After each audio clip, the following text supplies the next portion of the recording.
Maligayang panunood po, Karikap! Ang ating tatalakayin ngayon ay tungkol sa isang action-adventure fantasy movie na may pamagat na Hercules.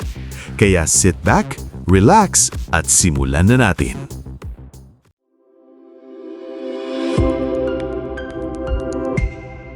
Ang matapang na lalaking ito, hawak ang isang malaking espada, ay naglalakad mag-isa sa isang madilim na lawa.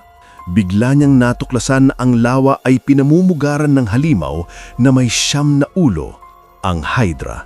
Walang takot, inihampas niya ang kanyang espada, pinuputol ang bawat ulong bumabangon.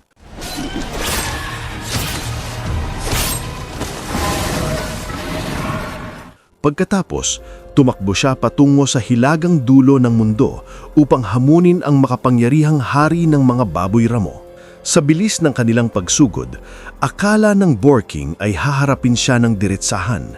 Ngunit sa gulat nito, tumalon ang matalinong mandirigma sa punong kahoy sa tabi. Binangga ng Boar King ang puno ng buong lakas, dahilan upang ang lalaking nasa itaas ay umikot at lumundag, sabay hampas ng kanyang meteor hammer sa halimaw. Hindi pa siya kontento. Nagtungo naman siya sa pugad ng Nemean Lion, ang hari ng lahat ng mababangis na hayop. Pero hindi basta-basta ang leon na ito. Ang balat nito ay sobrang tibay, hindi tinatablan ng espada, sibat o kahit palaso. Sa galit ng leon, agad itong sumugod, ngunit gamit ang kanyang diyosang lakas, pinunit ng lalaki ang bibig ng halimaw gamit ang sariling kamay. Ang dahilan ng kanyang pambihirang lakas, siya ay anak ng hari ng mga Diyos na si Zeus at ng isang mortal na babae sa lupa, si Hercules. Bilang kalahating Diyos, kaya niyang pumigil ng mga ahas gamit lang ang kanyang mga kamay noong siya'y 2 taong gulang pa lang. Habang lumalaki, lalo siyang naging makapangyarihan. Ginamit niya ang kanyang lakas upang puksain ang kasamaan, kaya't minahal siya ng mga ministro at hinangaan ng napakaraming tao. Mayroon siyang 3 anak at isang mabuting asawa. At noon, si Hercules ay itinuturing na tunay na matagumpay na lalaki. Ngulit nagdulot ng inggit ang kanyang tagumpay sa hari. Sa isang piging ng tagumpay, pinaidlip siya ng hari at palihim na pinakawalan ang isang mabagsik na lobo na siyang pumatay sa kanyang mga anak at asawa. Pagmulat niya, nakita niyang may dugo sa kanyang mga kamay at inakalang siya ang nakapatay sa sariling pamilya habang lasing. Nabalot sa matinding guilt, hindi niya mapatawad ang sarili. Ginamit ito ng hari bilang dahilan upang itaboy siya mula sa Athens magpakailanman. Simula noon, si Hercules ay naging isang palaboy na bounty hunter, palaging nasa panganib ang buhay. Isang gabi, binigihap ng mga pirata ang kanyang pamangkin at itinali itong mataas upang pahirapan. Nang sindihan na nila ang tali, lumilitaw sa di kalayuan ang isang matangkad na lalaki na may suot na ulo ng leon. Nakita ng pinuno ng pirata na mag-isa lang siya, kaya't nagpadala ito ng 5 tauhan upang turuan siya ng leksyon. Ngunit napabagsak silang lahat ni Hercules gamit ang iisang hampas lang ng kanyang sandata. Sa takot, ipinadala ng pinuno ang buong tropa, ngunit kalmado lang si Hercules dahil hindi siya nag-iisa. Naroon ang kanyang mga kasamahan. Sa loob ng 1 minuto, nalipol nila lahat ang pirata.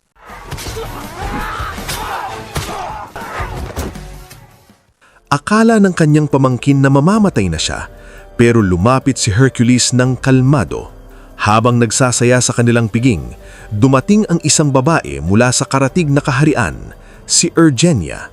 Humingi siya ng tulong kay Hercules dahil sinasakop raw ang kanilang kaharian. Ibinayad niyang kondisyon, malaking gantimpala kapag nagtagumpay sila. Bilang leader, pinag-isipan ito ni Hercules. Biglang napansin ng kanyang pamangkin na si Iolaus, ang kalasag ng sundalo ni Eugenia. May simbolong uwak at naalala ang misteryosong propesiya ng matandang manghuhula noong gabi. Ang kapa ni Hercules ay gawa sa balat ng leon, at ang kalasag naman ay may uwak. Maaring palatandaan ito ng madugong laban. Ngunit sa pag-asang tingin ni Ergenia, pumayag si Hercules sa misyon. Kung magtagumpay sila, bawat isa ay magkakaroon ng bahagi sa ginto at hindi na nila kailangang magpalaboy.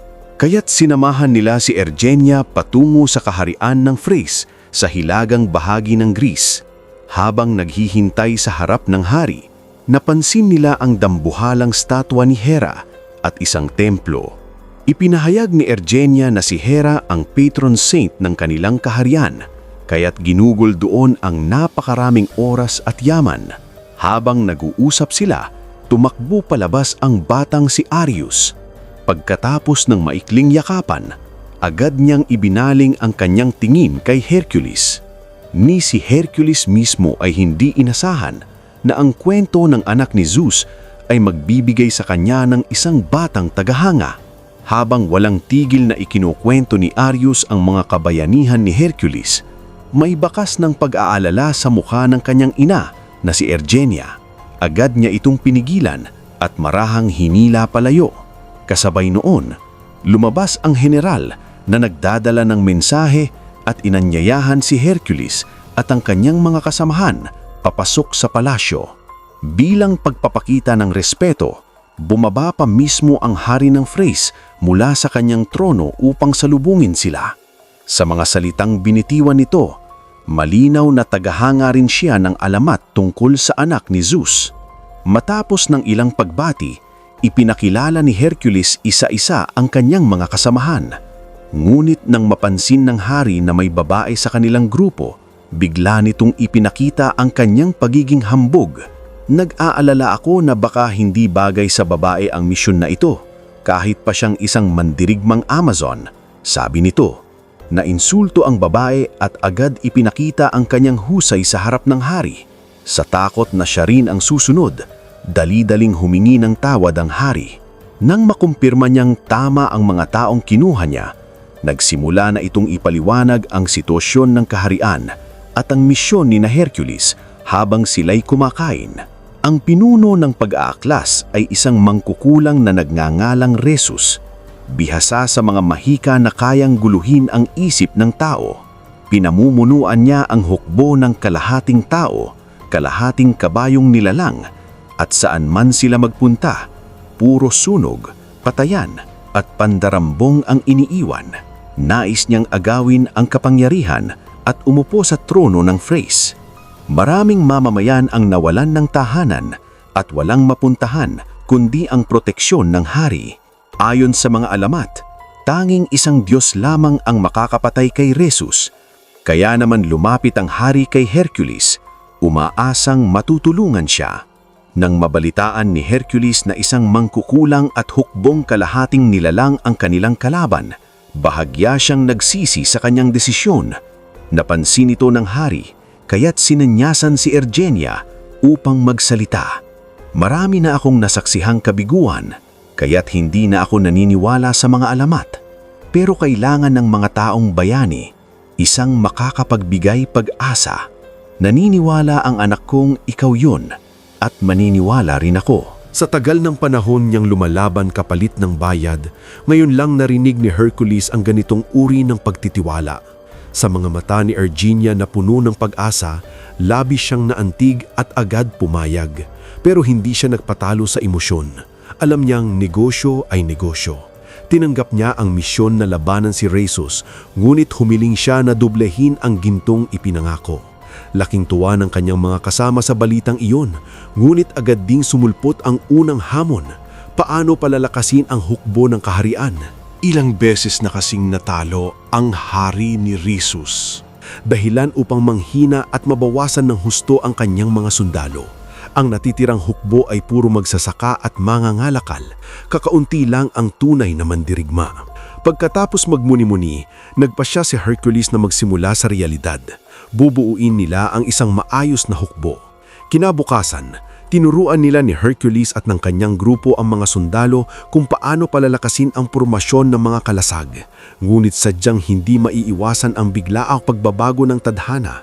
Ilang araw pa lang ng kanilang pagsasanay, may dumating na espiya na may dala ng masamang balita. Parating na si Rhesus upang salakayin ang tribong Besi. Sa bilis ng kanilang paglalakbay, makakarating sila roon sa loob lamang ng 6 na araw. Kapag bumagsak ang tribong iyon, tuluyang masasalakay at mapapalibutan ang kaharian ng Thrace. Sa kagustuhang protektahan ang kanyang mga nasasakupan, nagpasya ang hari na magpadala ng hukbo upang salubungin sa Rhesus. Tinutulan nito ni Hercules dahil kakasimula pa lang ng kanilang pagsasanay. Tiyak na matatalo sila at maaaring maubos ang buong hukbo. Alam ito ng hari. Pero wala na siyang ibang mapagpipilian. Kaagad siyang nag-utos na tipunin ng mga sundalo at maghanda sa paglalakbay kinabukasan. Sa pangunawang iyon ng hari, napukaw ang damdamin ni Hercules. Nang gabing iyon, habang pinagmamasdan niya si Erginia na inaalagaan ng mga sugatan sa kampo ng mga refugee, hindi niya iniwasang makaramdam ng halo-halong emosyon. Kung hindi sana nangyari ang malagim na pangyayaring iyon, siguradong may maayos na asawa at masayahing mga anak pa rin si Hercules. Napansin ni Erginia na malalim ang iniisip ni Hercules kaya't nag-alok siyang tulungang itong pagaanin ang dinadala. Ngulit tumanggi si Hercules, pinipilit pigilan ang bigat ng kanyang damdamin. Kinabukasan, habang tinipon ang hukbo, napansin ni Hercules na si Iolaus ay sumama na rin sa hanay ng mga sundalo. Alam niyang napakaliit na tsansang manalo sa labang ito, kaya't kahit makiusap pa si Iolaus, matigas niyang hinila ito palabas at ipinadala sa tabi ng hari dahil iyon lang ang ligtas na lugar. Pagkatapos nito, nagbigay si Hercules ng masigasig na talumpati upang itaas ang moral ng hukbo. Sabi niya, ang pader ng kalasag ay inyong tahanan, ang inyong silungan sa tagtulog. Kapag kayo'y lumalaban, ang pader ng kalasag ang inyong kumot, ang inyong baluti. Hanggat may hininga kayo, hindi ito magigiba. Tandaan nyo ang mga salitang ito at mararanasan nyo ang tamis ng tagumpay. Pagkatapos nito, sabay-sabay na naglakad ang hukbo ng buong tapang. Walang nakakaalam ng magiging katapusan. Ang tanging magagawa nila ay ibigay ang lahat ng makakaya. Tuloy-tuloy ang kanilang marcha, gabi at araw, patungo sa tribo ng Besi. Ngunit pagdating nila, huli na. Winasak na ni Rhesus ang tribo.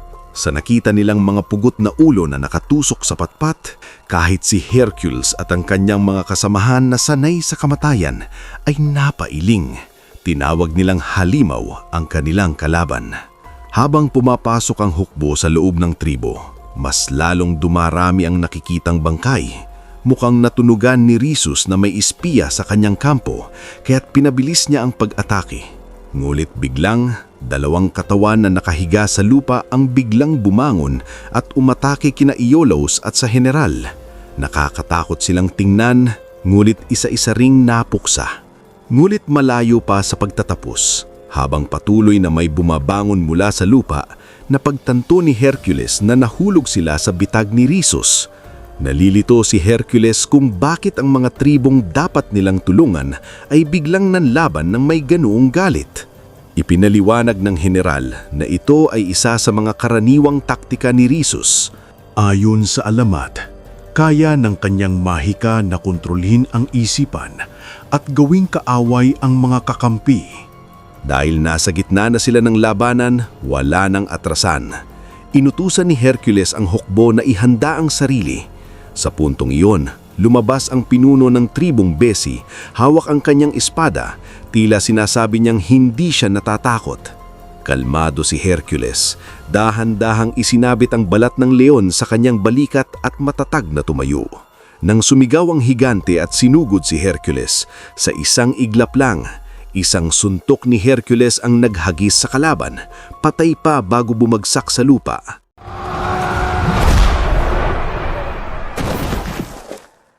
Nabigla ang lahat. Una, ang mga sundalong Thracian, manghang-mangha sa tila Diyos ang lakas ni Hercules. Agad tumaas ang moral. Pero ang katotohanan, hindi purong lakas ang dahilan ng pagkamatay ng pinuno, kundi palihiming arrowhead na hawak ni Hercules sa suntok niya. Nang makita ng mga tribong Besi ang pagkamatay ng kanilang leader, tumindi ang galit nila at nangakong guguluhin at pupuksain si Hercules at ang kanyang mga tauhan. Dahil wala nang iwasan, inutusan ni Hercules ang hukbo na bumuo ng pormasyon. Sa loob ng ilang segundo, nabuo ang parihablang pader ng mga kalasag. Sa pagdagsa ng mga tribo, buong lakas lumaban ng hukbo, ngulit dahil kulang sa pangarasan, nabasag ang pader sa kanilang matinding pagsugod.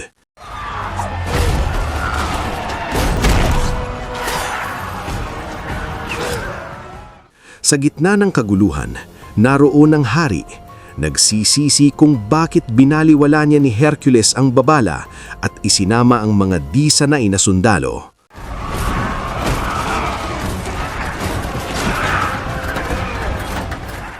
Ngunit huli na ang pagsisisi. Lumitaw ang malaking siwang sa pader at isang mandirigmang besi ang sumugod diretso sa hari. Sa tamang oras, dumating si Hercules sakay sa karwahe. Pinuksa ang mga kalabang nakapalibot sa posisyon ng hari. Nakita ito ng propeta at agad ding sumakay sa karwahe. Pinaandar ang mga talim na nakakabit dito. Sa bawat dinaanan, bumabagsak ang piling kalaban.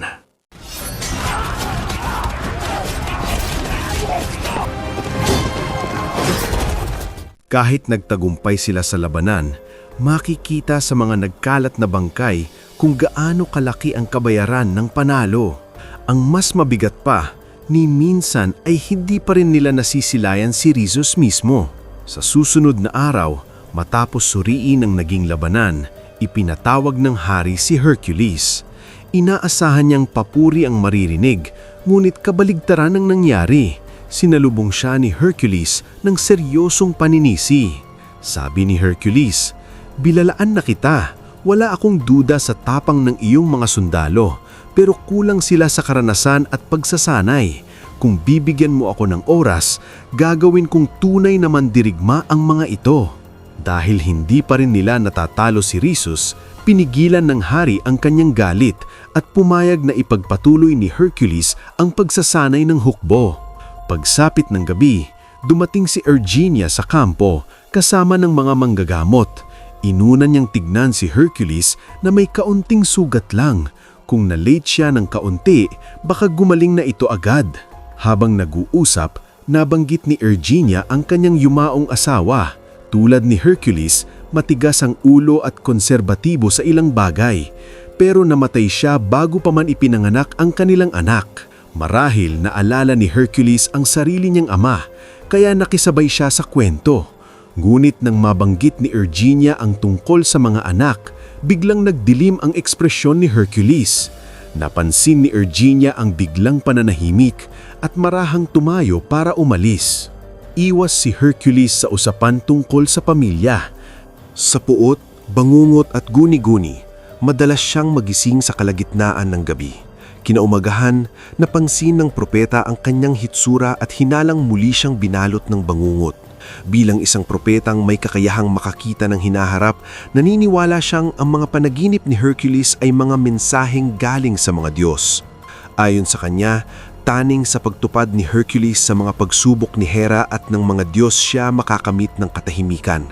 At ang huli sa mga iyon ay harapin ang takot sa sarili niyang puso. Wika ng propeta, "Sa karanasan ko, gaano ka man kabilis tumakbo, aabutin ka rin ng halimaw na yon. Walang makakatakas sa kanyang kapalaran." Madaling sabihin, ngulit napakahirap gawin. Upang tanggapin ng payapa ang pagkamatay ng kanyang pamilya, kailangan ni Hercules ng bakal na lakas ng loob, bagay na patuloy pa rin niyang hinahanap. Kaya ibinuhos na ang sarili sa pagsasanay ng hukbo.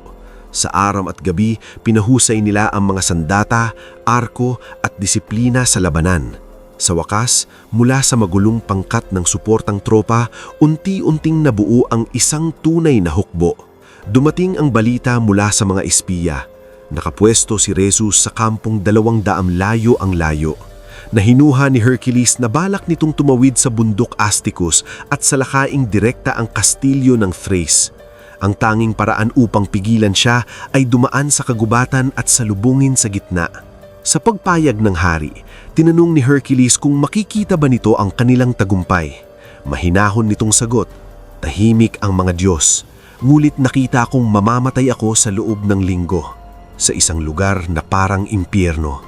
Ngulit para sa mga tagapagsalita ng mga Diyos, minsan ang kamatayan ay simula pa lamang. Walang pag-aalinlangan, sumama siya sa misyon. Samantala, malaki na ang inasenso ng shield wall ng hukbo. Matatag, disiplinado at puno ng kumpiyansa. Sa unang pagkakataon, tila may pag-asang manalo. Sa pangunguna ni Hercules, magaan ngunit determinado silang naglakbay sa kagubatan, patungo sa kampo ni Rhesus. Sa plano ni Hercules, sinadyang tanggalin ang paggamit ng mga kabayo. Masyadong makapansin-pansin ang kanilang galaw kung meron. Ngunit tila kumampi ang malas sa kanila. Pagkalabas pa lang mula sa kagubatan, agad silang nakita ng mga tauhan ni Rhesus. Nabaling ang lahat ng mga mata sa mga nilalang na nasa taas ng bangin. Kalahating tao, kalahating kabayo. Walang makapaniwala sa nakikita, parang kababalaghan. Habang naguguluhan sila, isang centaur ang tumunog ng tambuli at mula sa ibabang bahagi ng burol, biglang sumulpot ang hukbo ni Rhesus. Nagtatago pala sa likuran ng ambush. Sa kabilang banda, napag-alaman ni Hercules ang panluloko. Ang mga centaur ay hindi tutumo. Rider lang na nakasakay sa kabayo gamit ang salamin at liwanag para magmukhang misteryoso. Parang mga kwentong laging ikinikwento ni Iolaus, pawang ilusyon lamang upang takutin ang kalaban. Habang nag-uusap, lumapit ang pangkat ng mga centaur sa hari. Sa sandaling nagtama ang nilang tingin ni Hercules, hinubod ng pinuno ang kanyang helmet.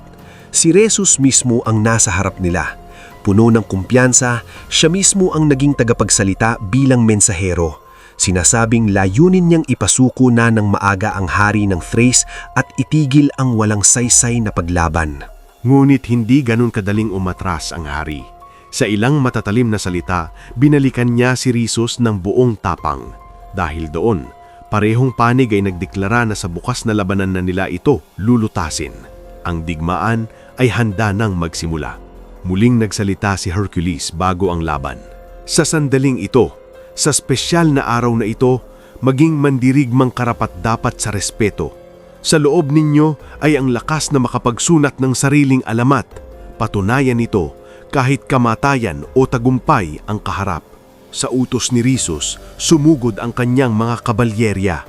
Agad na iniutos ni Hercules na itaas ang mga kalasag. Alam niyang 3 ulit silang kulang sa bilang, kaya't hindi magandang makipagsalpukan ng harapan. Kailangang gumamit ng taktika. Nang umabot sa itinakdang posisyon ng hukbo ni Rhesus, nagbigay ng senyas si Hercules. Mula sa gilid ng kagubatan, biglang sumulpot ang armadong pangkat ng mga mamamana, pinamumunuan ng mandirigmang babae.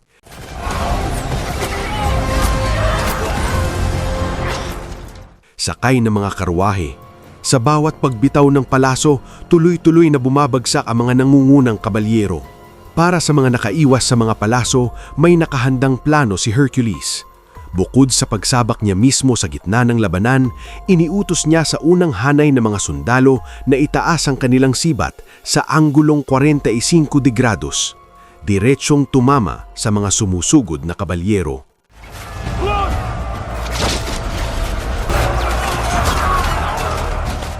Pero hindi pa doon nagtatapos. Sa loob ng pader ng kalasag, nakapwesto rin ang mga mamamana.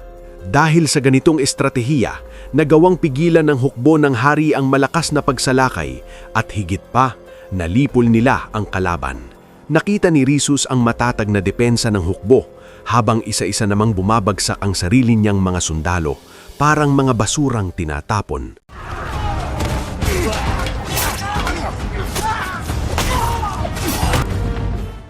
Sa galit, inutusan niyang pakawala ng mga palasong may apoy. Mabilis na simigaw si Hercules, iniutos na ilipat ang direksyon ng pader ng kalasag upang protektahan ang hari. Habang bumabagsak ang ulan ng nag-aapoy na mga palaso, nagsipagtakbuhan ang lahat para makatagpo ng kanlungan, maliban sa propeta. Tahimik niyang ibinaba ang kanyang sandata at itinukod ang mga bisik, parang yakap sa langit. Nakapagtataka.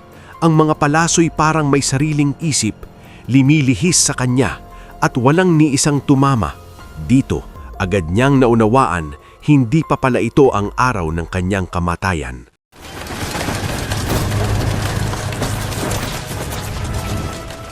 Nakita ni Rhesus ang pader ng kalasag na walang tinatablan habang ang kanyang mga sundalo'y nauubos, hindi na siya makapakali. Batid niya, ayon sa taktika ng digmaan, kung usaping digmaan ng pag-uusapan, upang matalo ang kaaway, una mong hulihin ang kanilang pinuno. Isinuot niya ang helmet at sumugod ng siya mismo. Ngunit hindi natinag si Hercules. Sa paglapit ni Rhesus, tamang-tama ang timing ng pag-iwas ni Hercules, dahilan upang bumagsak si Rhesus at ang kanyang kabayo.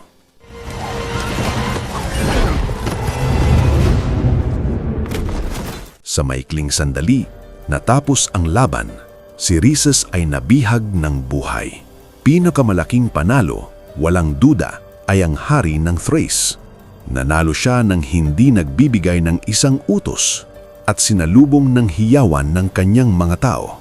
Nang ipasok si Rhesus at ang mga bihag sa lungsod, binabato sila ng mga mamamayan at sundalo ng kung ano-anong bagay. Pinakawalang patid ang galit ng general. Paulit-ulit niyang sinisipa si Rhesus habang nilalapastangan ito.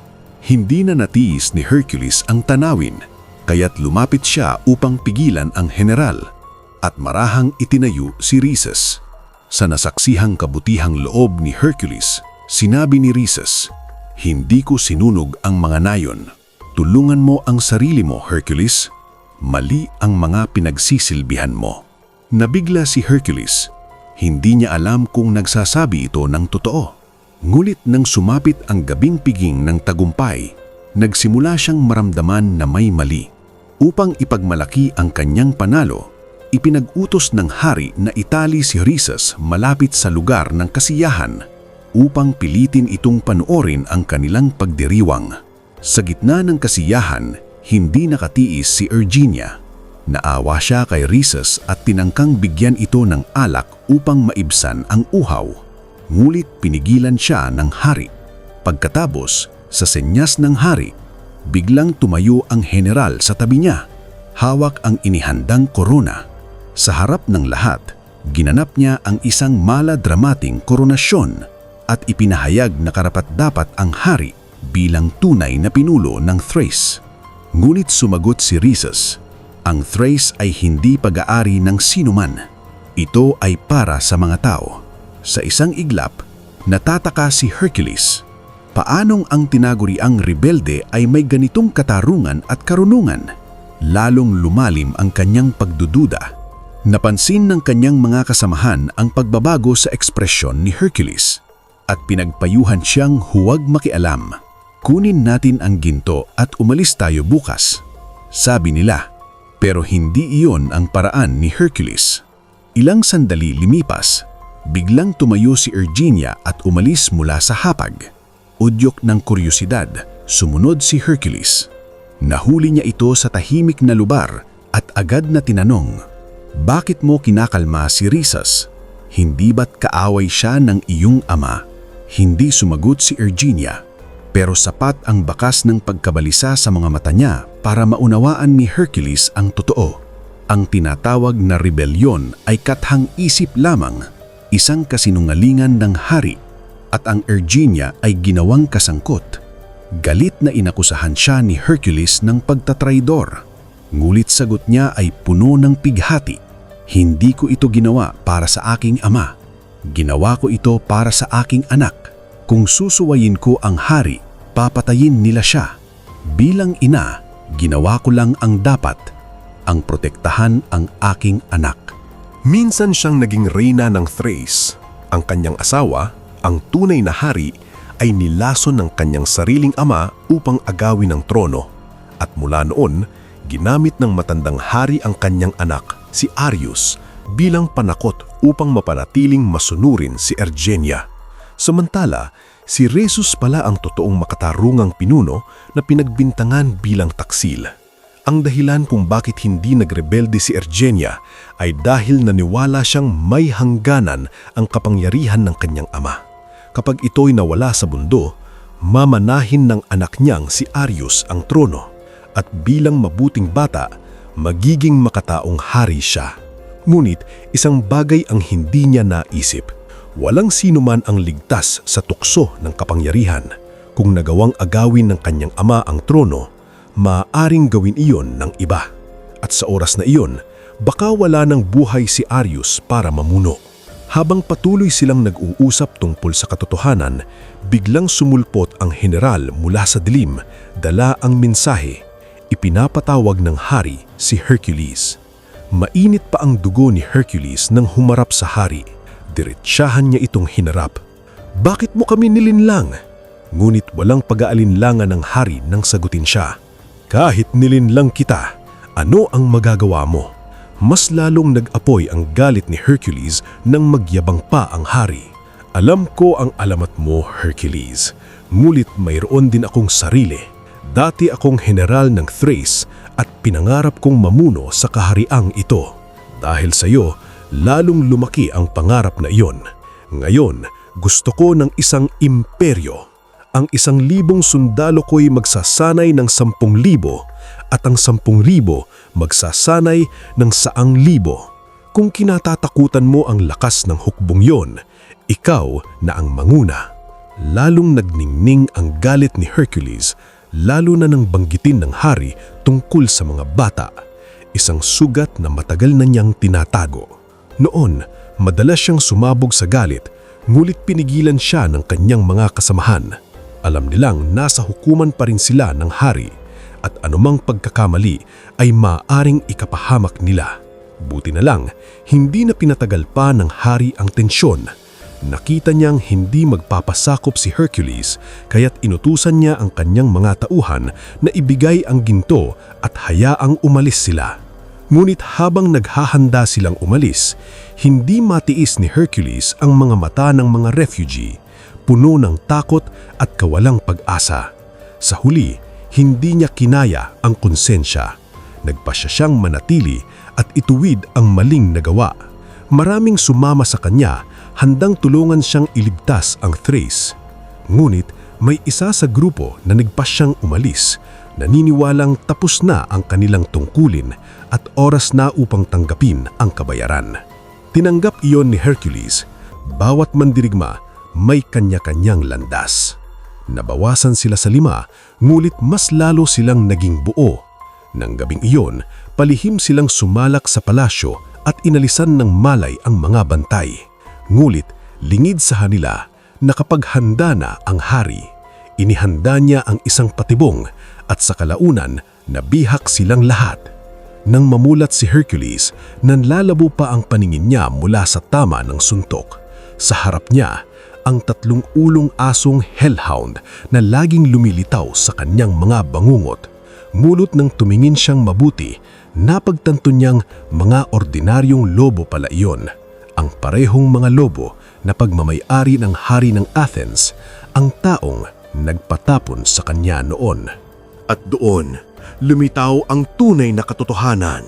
Ipinagtapat ng hari ng Athens na 3 taon na ang nakalipas. Nilason niya ang alak ni Hercules at pinalaya ang mga lobong iyon upang patayin ang pamilya nito habang siya'y walang malay. Ginawa iyon ng hari ng Athens dahil sa takot. Takot na malamangan ni Hercules sa kasikatan. Kapag isinisigaw ng mga tao ang pangalan mo at tinatawag kang Diyos, sabi niya, gaano katagal bago nila tawagin kang hari? Mariing itinanggi ni Hercules, wala akong hinahangad. Ngulit ngumisi ang hari at sumagot, at diyan ka nagkasala. Ang taong may ambisyon, kaya kong kontrolin, pero ang taong walang gusto, iyon ang tunay na nakakatakot. Alam ng hari na hindi niya maaaring patayin si Hercules ng hayagan. Sisiklab ang galit ng mga tao. Kaya't plinano niyang sirain ang pangalan nito, gawing halimaw sa mata ng lahat at patalsikin. Hindi niya hinahangad na makakaligtas si Hercules sa pagkakatapon at maging isang kilalang mandirigma sa ibang lupain.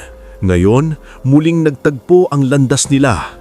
Naisa nang makipagsanib puwersa ng hari ng Athens sa hari ng Thrace upang sakupin ang Greece at tuluyang lipulin si Hercules. Nang malaman ni Hercules ang katotohanan, bumigay siya. Napatiili sa sakit, hinanap sa hangin ang kanyang asawa at mga anak habang tumatawa ang hari ng Thrace. "Huwag kang magmadali," ani niya. "Ipapadala kitang sumunod sa kanila." Inutusan niyang patayin ang lahat ng bihag at sa simula ang sarili niyang anak na Erginia. Dahil sa pagtataksil ng general, nalaman ng hari na sinabi ni Erginia kay Hercules ang katotohanan. Ikinulong niya ito kasama ng anak sa selda ni Hercules. Sa sobrang kalupitan ng hari, nagkagulo ang lahat. Si Hercules halos hindi makagalaw, binalot ng bigat ng katotohanan at pagkawasak. Ngulit nakita ng propeta ang pagkakataon. Sa kanyang malakas na tinig, pinaalalahanan niyang Hercules kung sino talaga siya, ang anak ni Zeus. Sa gabay ng propeta, muling nag-apoy ang determinasyon ni Hercules. Ginamit niya ang buong lakas, pinunit ang mga gapos at naisalyahang palakol na pababa na dapat ay tatapos sa kanya.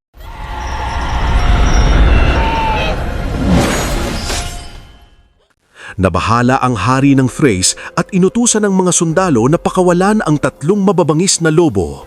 Agad tumakbo si Hercules upang protektahan si Erginia, ngulit kinagat siya ng 2 lobo sa braso at bukongkon.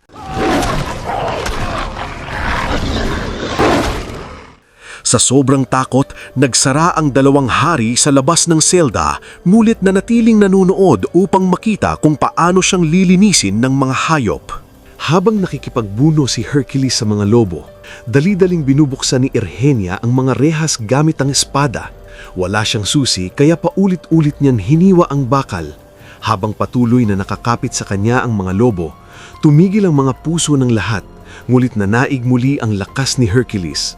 Naibato niya ang isang lobo palayo, sinunog ang panga ng isa, at ginamit ang ngipin ng leon para tapusin ang huling umaatake.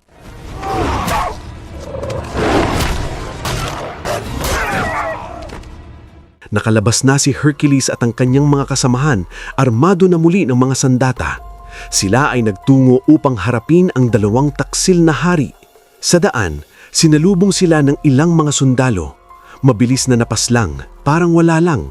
Ngunit gaya ng kasabihan, ang lantad na sibat madaling iwasan, ang palasong tago mapanganib.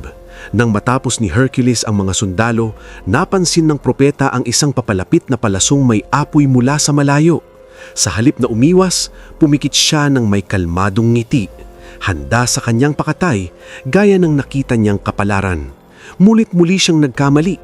Nasalo ni Hercules ang papalapit na palaso at ibinato ito pabalik sa tagabaril. Para bang itinadana, habang naroon si Hercules, hindi pa pwedeng mamatay ang propeta.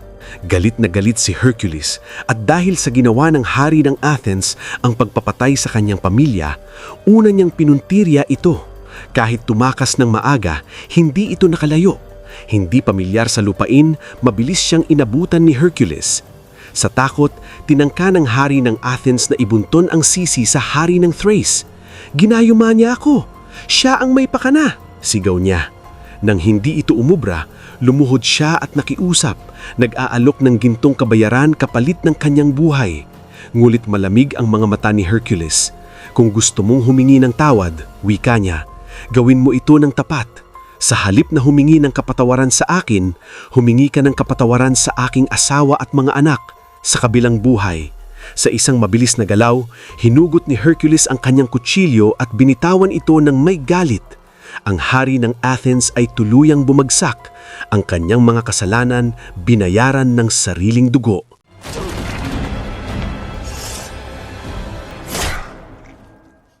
Pero bago pa makabawi si Hercules, biglang may humahis ng mahabang latigo mula sa likuran. Tinamaan siya at bumagsak mula sa trono. Ang umatake ay walang iba, kundi ang general na minsang nagbanggaan nila noon. Nakangisi ang general habang dahan-dahang lumalapit, hawak ang kanyang sandata, handang tapusin ang mandirigmang anak ng Diyos. Ngulit bago pa niya ibagsak ang huling hampas, biglang lumitaw si Iolaus sa likuran at sinaksak siya ng walang pag-aalinlangan. Makalipas ang laban, nagsanib puwersa sina Hercules at ang kanyang pamangkin upang hanapin ang susunod na target, ang hari ng Thrace. Pagdating nila sa labas ng palasyo, natuklasan nilang hindi basta-basta ang matandang hari.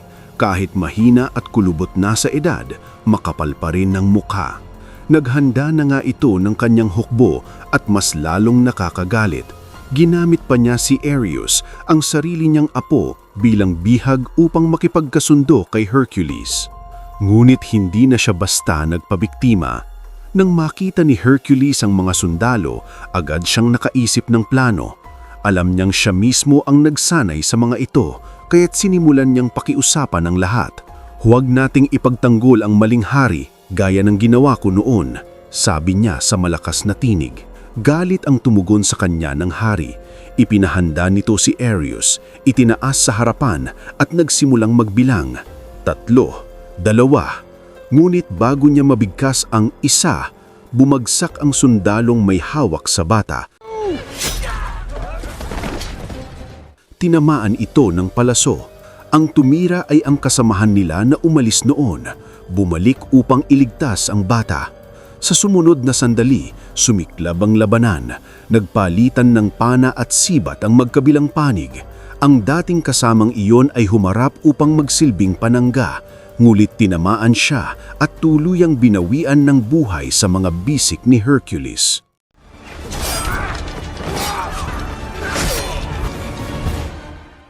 Habang papalapit ang mga sundalo sa utos ng hari, ipinahagis ni Hercules ang nag-aapoy na brasero sa harap ng palasyo upang harangin sila. Hindi ito pinansin ng hari at ipinag-utos pa rin ang pagsugod, ngunit isa-isang nalugmok sa apoy ang kanyang mga tauhan.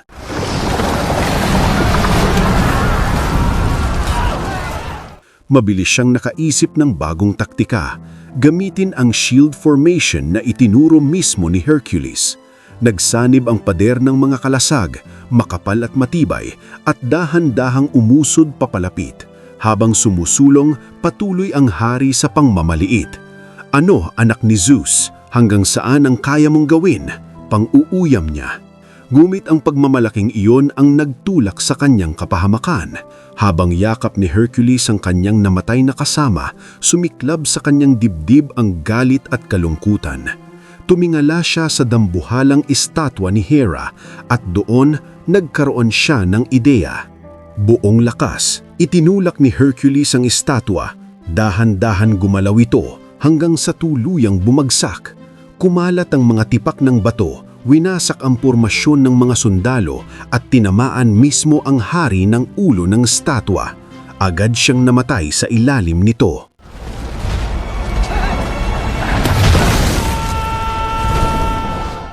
Makalipas ang alikabok at ingay ng pagbagsak, lumitaw si Hercules, sugatan man, matatag at buhay.